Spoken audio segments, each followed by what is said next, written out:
استاد نے class room میں داخل ہوتے ہی بغیر ایک لفظ کہے بورڈ پر ایک لمبی لکیر کھینچ دی اور طلبہ سے کہا اس لکیر کو بغیر چھوئے چھوٹا کریں۔ سب طلبہ پریشان ہو گئے کہ بغیر چھوئے اس لکیر کو چھوٹا کیسے کریں۔ طلبہ نے کہا یہ ناممکن ہے، اس لکیر کو چھوئے بغیر چھوٹا نہیں کیا جا سکتا۔ استاد نے طلبہ کو گہری نظر سے دیکھا اور بغیر کچھ کہے اس لکیر کے نیچے ایک اور بڑی لکیر کھینچ دی۔ یہ منظر دیکھ کر سب حیران رہ گئے۔ استاد نے پچھلی لکیر کو چھوئے بغیر چھوٹا کر دیا تھا۔ طلبہ نے آج اپنی زندگی کا سب سے انمول سبق سیکھا تھا، دوسروں کو نقصان پہنچائے بغیر، ان کو بدنام کیے بغیر،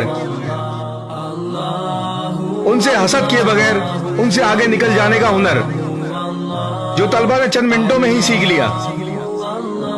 آگے ضرور بڑھیں پر دوسروں کو گرا کر نہیں، یہی انسانیت ہے۔ اس ویڈیو کو شیئر ضرور کریں، ہو سکتا ہے آپ کے ایک شیئر سے یہ بات کسی کے دل میں اتر جائے۔